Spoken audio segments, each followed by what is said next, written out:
자, 이제 이런 의문을 반드시 가지게 돼요, 누구나. 근데 한번 설명을 하면, 우리가 이제 보면, 그러니까 해자하고, 요거 두 개가 이제 항상, 요게 조금 말썽이라고 봐야 되겠죠. 뭐가 말썽이냐 하면, 이런 의문을 갖는 거죠. 여기는 붙으면 뭐가 붙어요? 갑자나, 그죠? 여기는 정해나, 뭐 이렇게. 위에는 요게 플러스가 붙고, 요건 요건 플러스가 붙고, 요건 마이너스가 붙잖아요. 그러면 당연히 거기 붙는 얘도 플러스를 해야 되고, 얘는 마이너스라고 해야 돼요. 그죠? 아니, 그러니까 음양이 그렇다는 얘기야. 근데, 요거 지장간의 쓰임에서는, 자에는 뭐가 붙어요? 임계 중에서 지장간이 자에는 임계 중에서 본기가 기수잖아. 그러니까 이게 음이잖아요. 그죠? 그 다음에 해는 루, 갑, 임이 붙는단 말이야. 지장간에. 그러면 얘는 임이 본기이기 때문에 얘가 플러스예요. 그래서 양으로 쓰인단 말이야. 쓰임은 양이고 체는, 그러니까 자인 경우 쓰임은 음이고 체는 양이란 말이에요. 근데 이 개념을 조금 이해하셔야 돼요. 순서적인 음양으로 봐서는 당연히 자가 양이고 해가 음이야. 근데 쓰임 면에서 보면 얘가 양이고 얘가 음이야. 왜 그러냐면 그 이유가 뭐냐면 이거예요. 지지는 계절입니다. 월입니다. 월. 그러니까 지지라는 거를 월이 아니라고 생각하면 안 돼요. 가장 크게 차지하는 게 월이라는 개념이에요. 월. 지지는. 그래서 12달이 돌아가잖아. 지지가 12개인 이유가 그냥 해당 달을 가리킨 거란 말이야. 그러니까 잘하는 건 언제야? 11월. 음력으로 동짓달. 자월. 양력으로 12월. 춥잖아요. 그죠? 해자축인데 그게 바로 자란 말이야. 자월이라고. 자월이라면 그걸 얘기하는데, 이제 보세요. 이런 또 잘못 그렸네. 제가 왜 잘못 그리냐면 자꾸 구성학을 그려요. 그죠? 네. 9개를 그려, 자꾸. 12개를 그려야 되는데. 자, 이제 지지는 12개죠.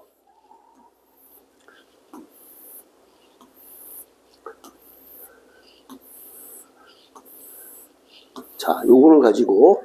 자, 이제 한번 볼게요. 인묘진이잖아요. 그러면 요거는 봄이죠. 세계를 토틀어 봄이야. 봄이면서 봄의 가장 대표적인 그 특성이 뭐냐 하면 나무가 자라는 거예요. 그래서 목이에요. 그러니까 이렇게 먼저 생각해. 목이라는 것을 먼저 있었다고 규정하지 말고요. 목이라는 것은 뭐냐 하면 위로 올라 자라는 거예요. 그거를 우리 지구상에 있는 어떤 물건하고 비교해 봤더니 나무나 풀이 가장 잘 맞아서 목이라고 한 거예요. 그러니까 그러니까 우리가 하는 목이라는 오행리꼬로 나무가 아니야. 목을 가장 대표할 수 있는 걸로 나무를 집어넣은 거지. 그죠? 그래서 목행. 그러니까 우리가 얘기하는 목행이에요. 목이라는 것의 행동. 이런 뜻이죠. 이건 뭐야?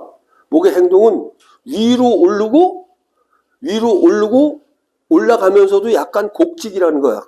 그러니까 위로 올라가는 또는 자라는 성격, 성품을 목이라고 한 거죠. 그죠? 위로 올라가는 또는 자라는 성품을 목이라고 한 거야. 그럼 목이 강한 사람은 어떻게 했어요? 자꾸 위로 올라가려고 하지. 내 위에 특히 갑목은 어떻게 돼요? 내 위에 다른 사람이 있는 걸 싫어해요. 그 갑을 그래서 두령격이라고 하는 거예요. 근데 을은 어때요? 을은 올라가는데 목 다음에 화의 성격이 있죠. 화의 성격을 담는 거야. 목에서 화로 가는 중간이니까. 그래서 화는 뭐야? 퍼지는 거잖아. 퍼지니까 올라가는 것만 하는 게 아니라 옆으로도 퍼진단 말이에요. 이게 을이에요. 갑과 을의 차이가. 그러니까 을은 갑보다 뭐가 더 많아? 융통성이 많겠지. 또 감고 올라가죠. 올라가는 성격이 있으니까 뭐가 잡히면 감고 올라가잖아. 대표적인 게 칡넝쿨이죠. 그래서 갑목을 죽입니다. 갑을 싸그리 올라탄 다음에 잎이 나서 딱 여름쯤 되기 시작하면 잎이 나죠. 잎이 나서 겨울까지, 그러니까 직접 수월까지, 설이 오기 전까지 딱 차단을 해. 그럼 갑목이 어떻게 해? 햇빛을 못 보잖아. 그러니까 죽어. 1년 만에 죽어요. 그래서 갑목은 항시 을목이 옆에 있으면 싫어하죠. 을목을 막아야 돼. 그렇지? 연초에도 같이 있으면 싫어하죠, 갑이. 아니, 갑이 싫어하는데 을은 좋아하지. 그러니까 그 을은 좋아하고 갑은 처음엔 가만히 내비두지. 근데 싫어하려고 쳐내려보면 내가 꽁꽁 묶여 있거든. 그러니까 아주 죽이는 거죠. 재작년인가? 죽은 나무를 많이 봤어요. 칡이 너무 성해가지고. 그런 거고요. 그 다음에 그럼 요거를 봄의 시작이야. 요게 봄의 시작이죠.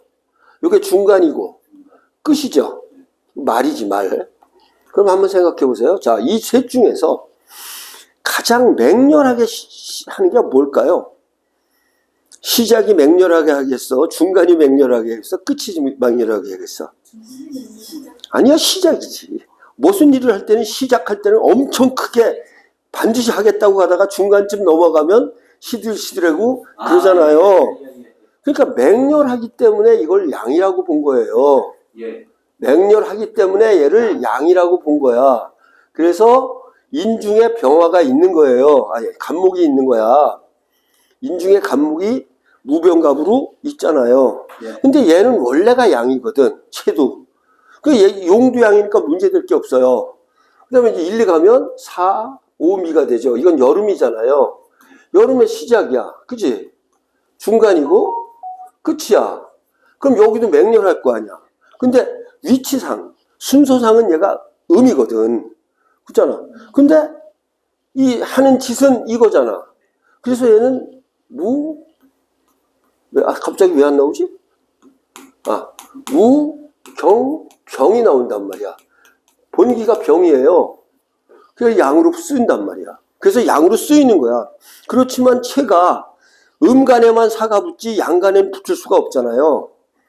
계사, 정사, 을사, 신사 이것밖에 더 붙어. 그치? 양이 붙을 수가 없어. 그러니까 채는 양이 음이고 쓰임만 양이다 이 말이에요. 그게 사해가 그런 거야.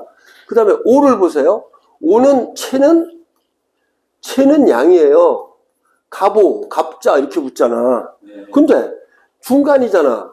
중간이 맹렬한 거야? 맹렬하지 않은 거야? 중간쯤 가면 지금은 안 맹렬해. 그러니까 얘는 음으로 쓰이는 거야.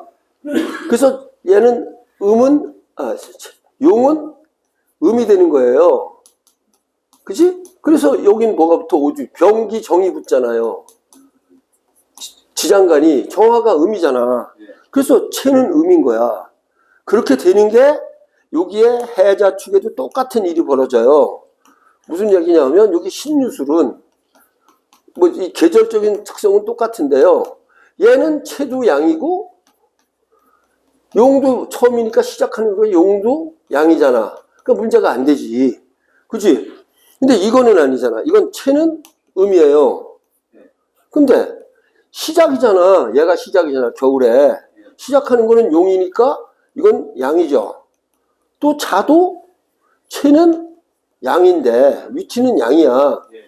근데 용은 음이 될 수밖에 없는 거야. 그죠? 그래서 해자 사후에서 용이 뒤바뀐다 이 말이야. 채랑. 이걸 책에도 그렇게 잘 써놓으면 되는데 안 써놨어요? 그렇게 아니 음양이 뒤바뀐다라고 써놨지. 그러니까 헷갈리는 거지. 채는 안 바뀌고 용만 바뀐다고 써야 되는데 음양이 뒤바뀐다라고 써놓은 책이 제일 많아요. 그래서 사가 양인 줄 알아. 아니야. 채는 음이고요. 쓰임만 양이에요. 영조에 해석할 때만. 아니 그 말이 아니라 사가 가진 건 양의 탈을 쓰고 나왔어. 쉽게 해서 자, 두 분이 태어났어. 쉽게 말해서 저분은 오고 여기는 사야.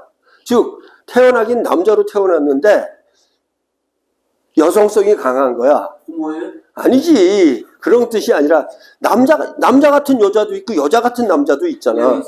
체가 안 바뀌어. 체는 고정 불변이지. 근데 성격이 여자 같고 성격이 남자 같다 이 말이야. 예를 들면. 그럼 그렇게 되면잖아. 양으로 태어났는데 쓰기를 음으로 쓰고 음으로 태어났는데 쓰기를 양으로 쓴다 이거죠. 그러니까 행사 헷갈리는데 이제 변화를 딱 하지. 쓰는 건 지금 개해잖아요. 개해니까 해는 쓰임은 양이에요. 그러니까 양의 성격을 갖고 있다고 봐야지. 그지? 그렇지만 체까지 바뀐 건 아니라는 거지. 그죠? 그렇게 이해를 하시면 되죠. 개해를 무조건 음이다. 개해는 당연히 음이죠. 근데 해자가 양과 같은 즉 양적인 요소가 강한 음이다 이렇게 보는 거죠. 그렇게 보시면 돼요. 쓰일 때는 뭐 해석할 때는 양으로 해석하셔도 돼요. 개해를 해를. 그치, 양 같으니까. 그치. 여자인데 남자처럼 막 활동하고 그러면 저건 왈가닥 같은 여자지. 저게 무슨 여자야 그런 얘기 하잖아요. 무토 기준이니까 응? 해는 현재로 봐야 하나요? 무토 기준이면 네. 해를 아니지. 해는 임수가 본기니까 무토에서 보면 천재죠. 편재죠. 현재죠. 예. 개자는 정제고. 개자는 그렇지 정제고. 예. 그러니까 정제 편제가 같이 있는 거지. 그죠? 예. 그렇게 육친을 볼 때는 지장간으로 보는 거니까. 지장간이 쓰임이에요. 그냥 이렇게 보세요. 지장간이 쓰임이야. 응? 지장간이 쓰임이라 지장간이 추출되면 그걸 격으로 잡는 거잖아요. 예. 그러니까 이제 이렇게 얘기하는 거예요. 그냥 봐. 이제 지장간이 천간이 있잖아. 천간 지지가 이렇게 있어요. 그 다음에 요 사이에 지장간을 넣어. 왜냐하면 요게 하늘이고 이게 땅이고 그 사이에 인간이 살거든요. 요렇게 보는 거야. 그러면 천지는 변해요, 안 변해요? 안 변하잖아. 지장간이 변하죠. 지장간이 문제를 일으키는 거야. 항상 인간이. 이제 천지 사이에 인간이 없으면 학문이고 뭐 필요해요, 안 필요해요? 안 필요해요. 인간만 여기가 아니라 이것도 들어가죠. 물도 들어가죠. 지장간엔 물이 들어가는 거예요. 인간과 물건, 우리가 사용하는 물건도 다 지장간에 속하는 거죠. 하늘과 땅만 딱 있는 거야. 근데 한번 직접 보시면 제일 먼저가 이걸로 봐야 되겠죠. 이게 있어야 천지가 필요한 거 아니야. 그치? 그럼 한번 봐요. 천은 허공이라고 생각할 게 아니야. 하늘이 없으면, 태양빛은 어디서 온다고 봐야 돼요? 하늘에서 온다고 봐야 돼. 비는 어디서 내려? 하늘에서 내리잖아. 그치? 그러니까 하늘에 태양이 없으면 죽죠. 비 안 내리면 다 건조해서 죽잖아요. 그죠? 그러니까 병화하고 개수가 하늘을 대표하는 거야. 그치? 병화, 개수가 하늘을 대표하는 거야. 그럼 임수는 뭐야? 임수는 땅에 있는 물이잖아요. 그럼 임수는 땅에 들어가는 거야. 그래서 개수하고 임수의 차이가 뭔지 아세요? 식물이 자랄 때 개수는 하늘에서 저절로 비가 내리지. 그래서 잘 자라. 임수는 땅에 있는 물인데 저수지를 만들거나 수로를 만들거나 아니면 퍼다 날라야죠. 임수는 그래서 힘들게 기르는 거야. 예. 목은 임수를 안 좋아하고 개수를 더 좋아해요. 실제로 비가 내리는 물하고 우리가 퍼주는 물하고 성장 속도에 차이가 있어요. 그 다음에 평화는 뭐냐고. 평화는 하늘에서 내려오는 햇빛이잖아. 무상으로 쓸 수 있는 거잖아. 그죠? 병화만큼 바보 같은 게 없지. 저는 하나도 못 받고 다 주잖아요. 그렇잖아. 그래서 병화가 가장 애로운 일주예요. 실제로. 병화는 남들이 없으면 되게 외롭고 고독해요. 있을 때는 참 잘하고. 그지?